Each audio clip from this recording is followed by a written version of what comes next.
পেছন থেকে ডাকলে বরাবর দোটানাতে থাকলে কিভাবে আজীবন বাঁচা যায়। তুমি অন্য ঘরে থেকো, আমার নামে রাগ জমিয়ে রেখো।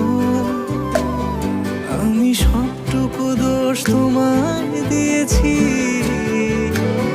তো জানতেই পারো না তো কত ভালোবেসেছি।